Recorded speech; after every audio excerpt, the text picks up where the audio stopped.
Total internal reflection and critical angle, class 10th, chapter Human Eye and Colorful World. What is total internal reflection? When a ray of light passes from denser medium to rarer medium and angle of incidence in denser medium is greater than critical angle, ray of light internally reflects instead of refraction, and this phenomenon is known as total internal reflection. The term arises critical angle. What is critical angle? Then critical angle is angle of incidence in denser medium at which refracted ray becomes parallel to interface of denser and rarer medium. That is, angle of refraction becomes perpendicular to interface is called critical angle. To understand total internal reflection, there are two conditions which is applicable totally to understand TIR, that is total internal reflection. First, incident ray must passes from denser medium to rarer medium.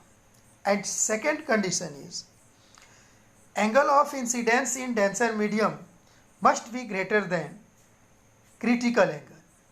Then incident ray which is strikes on interface of denser and rarer medium internally reflects instead of refraction.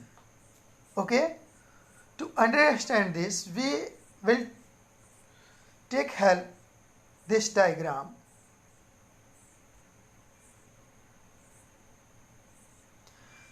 Total internal reflection को समझने के लिए और critical angle को समझने के लिए पहले जरूर कि हम एक एग्जांपल लें। एक डायग्राम हमने लिया हुआ है। यहाँ पर इस डायग्राम में आप देख रहे हो कि यहाँ पर ये डेंसर मीडियम है और दूसरा इस साइड में रेरर मीडियम है। ठीक है, डेंसर मीडियम वाटर है जिसका रिफ्रैक्टिव इंडेक्स 1.33 है और इस साइड में रेरर मीडियम एयर है जिसका रिफ्रैक्टिव इंडेक्स 1 है।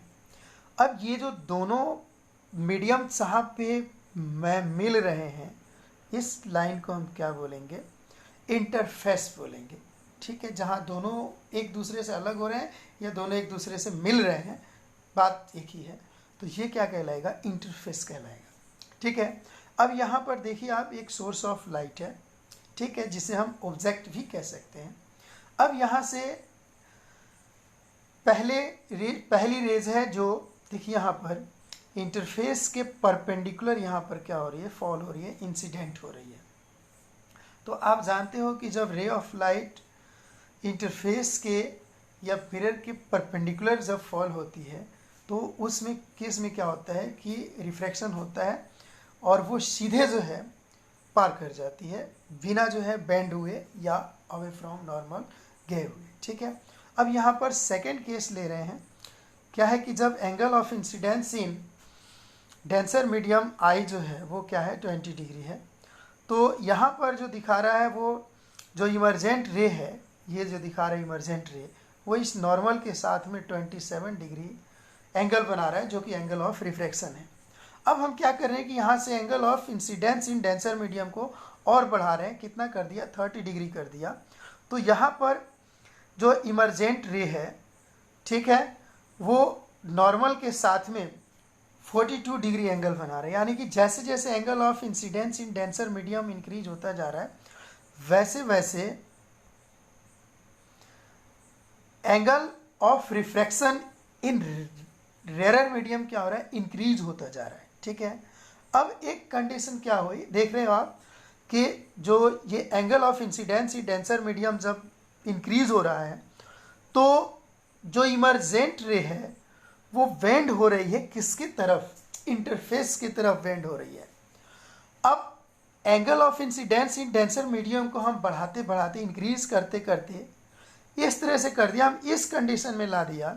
ठीक है, एक ऐसी कंडीशन आ जाएगी कि जो इमरजेंट रे है वो इंटरफेस के पैरेलल हो जाए और जब जिस angle of incidence in denser medium के लिए एंगल ऑफ रिफ्रैक्शन क्या हो जाए, एंगल ऑफ रिफ्रैक्शन क्या हो जाए, परपेंडिकुलर हो जाए, 90 डिग्री का हो जाए, और इमर्जेंट रे जो है यहाँ पर, इमर्जेंट रे, ठीक है, क्या हो जाए वो कि इस इंटरफेस के पैरेलल हो जाए, ठीक है।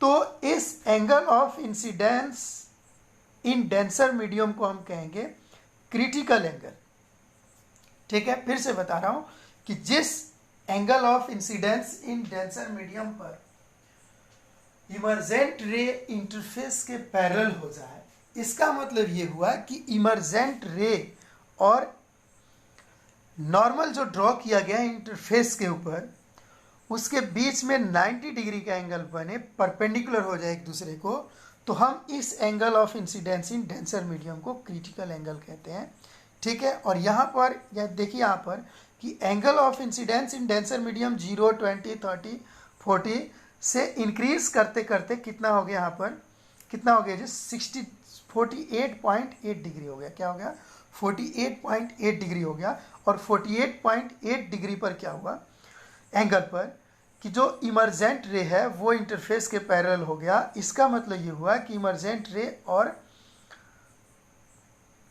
जो नॉर्मल ड्रॉ किया हुआ है इंटरफेस के ऊपर, उन दोनों के बीच में जो परपेंडिकुलर यानी कि 90 डिग्री का एंगल बन रहा है, ठीक है।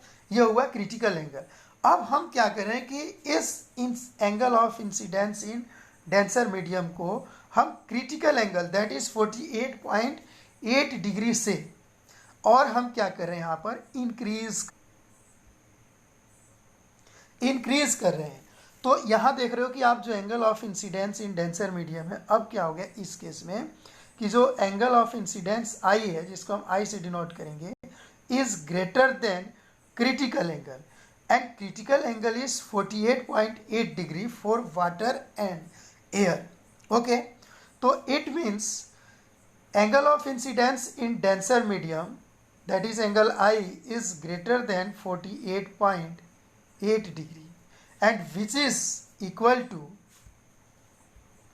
60 degree, okay. So then in this case, which case? In the case when angle of incidence in denser medium is greater than critical angle, that is 60 degree, which is more than the critical angle 48.8 degree, okay.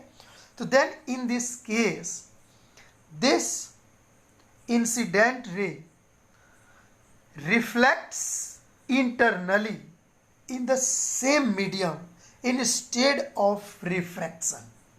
Refraction होने के बजाय क्या होगा कि उसी medium में वो reflect हो जाएगी, इंटरनली रिफ्लेक्ट हो जाएगी। और अब यहाँ पर आप देख रहे हो कि यहाँ पर देखिए ray of light denser medium से रेयर मीडियम में जा रही है, लेकिन क्या हुआ कि जो angle of incidence in denser medium है वो क्रिटिकल एंगल से ज़्यादा हो गया। इसलिए वो क्या हुआ कि जो इंसिडेंट रे है वो इंटरफेस से टकरा करके फिर मतलब रिफ्लेक्शन होने के बजाय इंटरनली रिफ्लेक्ट हो गई, ठीक है, ओके। तो अब यहाँ पर रिफ्रैक्शन का रूल अप्लाई नहीं हो रहा है, यहाँ पर क्या हो रहा है, अब रिफ्लेक्शन का रूल अप्लाई हो रहा है। देखिए क्या है कि ये इंसिडेंट रे है और इंसिडेंट रे, ठीक है, और ये नॉर्मल ड्रॉ किया हुआ है। तो इंसिडेंट रे और नॉर्मल के बीच में जो एंगल है, एंगल ऑफ इंसिडेंस, वो 60 डिग्री है, और दिस इज इमर्जेंट रे, ओके। और इमर्जेंट रे और नॉर्मल के बीच में जो एंगल है ये भी कितना है, 60 डिग्री है। तो कब होता है जब angle of incidence is equal to angle of reflection, कब होता है, रिफ्लेक्शन के केस में होता है, ठीक है। तो यहाँ पर ये दोनों केस को, दोनों कंडीशन को होल्ड कर रहा है लॉज ऑफ रिफ्लेक्शन को। पहला कि क्या कि angle of incidence is equal to angle of reflection, और सेकेंड कंडीशन कि इमर्जेंट रे, सॉरी ये क्या बोलेंगे, इंसिडेंट रे और normal and reflected ray, all the three lie in the same plane, तीनों सेम प्लेन में लाई कर रही हैं। तो एक बार फिर से बता रहा हूं कि टोटल इंटरनल रिफ्लेक्शन क्या है कि जब रे ऑफ लाइट क्या हो कि डेंसर मीडियम से रेयर मीडियम में पास हो रही हो और जो angle of incidence in denser medium है वो क्रिटिकल एंगल से लार्जर हो, ग्रेटर हो, तो उस केस में क्या होगा कि जो इंसिडेंट रे है वो रिफ्रैक्शन के बजाय उसी मीडियम में रिफ्लेक्ट हो जाएगी। इस फेनोमेनन को हम टोटल इंटरनल रिफ्लेक्शन कहते हैं। और क्रिटिकल एंगल से मतलब है कि angle of incidence in denser medium जिस पर जो इमर्जेंट रे है वो इंटरफेस के पैरेलल हो जाए, या ऐसे कहेंगे कि इमर्जेंट रे और जो नॉर्मल ड्रॉ किया हुआ है इंटरफेस के ऊपर उनके बीच में क्या हो 90 डिग्री का एंगल बने, क्या हो परपेंडिकुलर हो जाए। ठीक है, तो हम उसको क्या कहेंगे क्रिटिकल एंगल कहेंगे। ये टोटल इंटरनल रिफ्लेक्शन का बहुत सारा एप्लीकेशन है। क्या एप्लीकेशन है, पहले तो हम बात कर लें कि अब देखिए कि आपने फार्मूला पढ़ा हुआ है रिफ्रैक्टिव इंडेक्स का, जो होता है mu equal to sine i upon sine r, जहाँ पर आई क्या है एंगल ऑफ इंसिडेंस है और आर क्या है एंगल ऑफ रिफ्रैक्शन है। तो माय डियर आप लोग जानते हो कि यहाँ पर अब क्या हो रहा है कि जब हम क्रिटिकल एंगल की बात करें या टोटल इंटरनल रिफ्लेक्शन की बात करें तो उस केस में क्या होता है, टोटल इंटरनल रिफ्लेक्शन के केस में क्या होता है कि जो एंगल कि जब एंगल ऑफ इंसिडेंस होता है वो इन डेंसर मीडियम वो क्या होता है क्रिटिकल एंगल के जब बराबर होता है, तो इसका मतलब होता है कि जो रिफ्रैक्शन एंगल है, एंगल ऑफ रिफ्रैक्शन है वो परपेंडिकुलर हो जाता है 90 डिग्री हो जाता है। हम जानते हैं कि साइन 90 की वैल्यू 1 होती है, तो यहाँ पर mu equal to sine i upon r और साइन 90 अपॉन साइन सी, क्योंकि आई की वैल्यू 90 है और आर जो है क्रिटिकल एंगल है। ठीक है, डेंसर मीडियम में, तो यहाँ साइन 90 की वैल्यू 1 हुई, तो ये जो म्यू आ गया वो क्या आ गया 1 अपॉन साइन सी आया। ठीक है, और हम यहाँ पर टोटल इंटरनल रिफ्लेक्शन के केस में हम जो क्रिटिकल एंगल के फॉर्म में हम रिफ्रैक्टिव इंडेक्स को शो कर सकते हैं, और वो क्या बनेगा mu equal to 1 upon sine सी।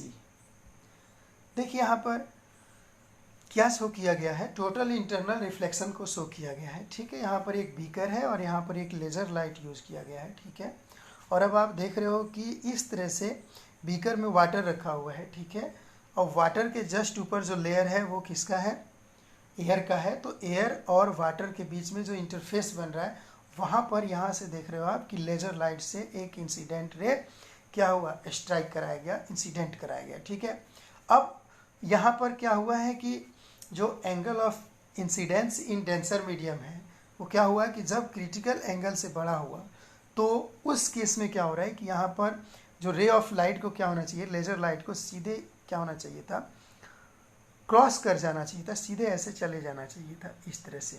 लेकिन हो क्या रहा है कि जो angle of incidence in denser medium है वो क्रिटिकल एंगल से क्या हो रहा है ज़्यादा है।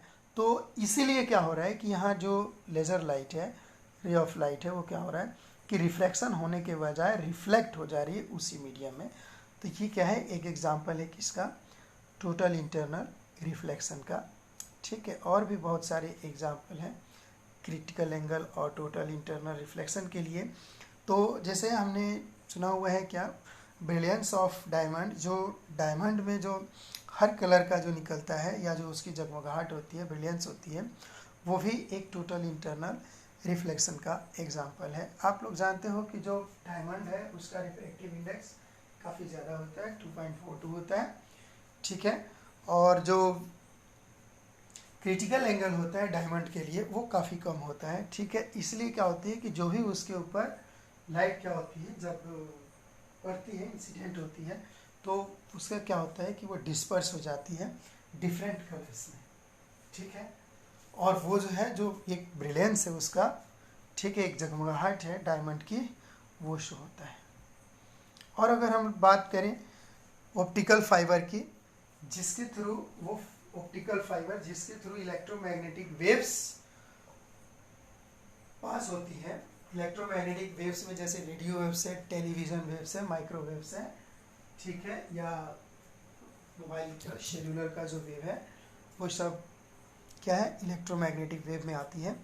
तो जो ऑप्टिक फाइबर होता है, ठीक है, ये ऑप्टिक फाइबर की इस तरह से स्ट्रक्चर होती है कि इसमें टोटल इंटरनल रिफ्लेक्शन होता है, और उसी की वजह से क्या होता है कि ये जो है जो इलेक्ट्रोमैग्नेटिक वेव है, ठीक है, वो क्या होती है कि मल्टीपल यहाँ पर इंटरनल रिफ्लेक्शन होता है, टोटल इंटरनल रिफ्लेक्शन होता है, ठीक है, और वो जो है वो रिफ्रैक्ट ना हो करके क्या होती है, रिफ्लेक्ट होती है इंटरनली और आगे की तरफ एडवांस करती जाती है, मूव करती जाती है। और भी यहाँ पर देखिए, ये भी क्या है, आपने ज़रूर देखा होगा आप सभी लोगों ने, ये भी ऑप्टिक फाइबर ही है, ठीक है, ऑप्टिकल फाइबर है, ठीक है। यहाँ भी जो देख रहे हो आप, एक ये सब एग्जांपल, ये जो है ये टोटल इंटरनल रिफ्लेक्शन का एग्जांपल है। सबसे जो जेन्युइन एग्जांपल है मिराज, ठीक है, कि जो डेजर्ट में क्या होता है कि वहाँ पर जो हॉट होता है, टेम्परेचर ज़्यादा होता है, ठीक है। तो हम जानते हैं कि जो सरफेस के पास में, अर्थ सरफेस के पास का जो एयर होता है वो ज़्यादा गर्म होता है, और अर्थ सरफेस से जैसे जैसे हम ऊपर जाते हैं तो एयर जो है कम गर्म होता है, मतलब कि सरफेस के पास वाला जो, अर्थ सरफेस के पास वाला जो एयर की लेयर है वो ज़्यादा हॉट होती है, और सरफेस से ज़्यादा ऊंचाई वाले जो लेयर होती है एयर की वो कोल्ड होती है उसके कंपैरिजन में, ठीक है। तो जो कोल्ड लेयर है वो डेंसर होगा और जो हॉट लेयर है वो रेयरर होगा, ठीक है। तो यहाँ पर क्या होता है कि जब डेंसर मीडियम से rarer medium ray of light जा रही है, यहाँ पर आप देख रहे हो, ठीक है, तो ये क्या हो रहा है कि जैसे जैसे एंगल, यहाँ पर angle of incidence in denser medium increase होता जाएगा, तो उस केस में क्या होगा कि रिफ्रैक्शन होने के बजाय क्या होता है कि जो लाइट है वो रिफ्लेक्ट हो जाती है, ठीक है, और उसका जो है शैडो बनता है, इमेज बनता है, ठीक है, और ऐसा आभास होता है, ऐसा अपीयर होता है कि आगे क्या है, कुछ पानी है जिसमें उस थिक्स का, जैसे ट्रीज वगैरह है उनका क्या है कि इमेज बना हुआ है, ठीक है। तो और उसी इमेज को देख करके ऐसा लगता है कि आगे क्या हो, वाटर हो, कोई सोर्स ऑफ वाटर हो, वाटर रिजर्वायर हो, ठीक है। और हम जैसे जैसे आगे की तरफ उसके तरफ बढ़ते जाते हैं वैसे वैसे वो क्या होता है, आगे की तरफ बढ़ता जाता है, वाटर रिजर्वायर। तो ये क्या है, एक ऑप्टिकल इल्यूजन का एग्जाम्पल है, ठीक है। और यहाँ पर जो ये एप्लीकेशन है मिराज में क्या, टोटल इंटरनल रिफ्लेक्शन का, ओके।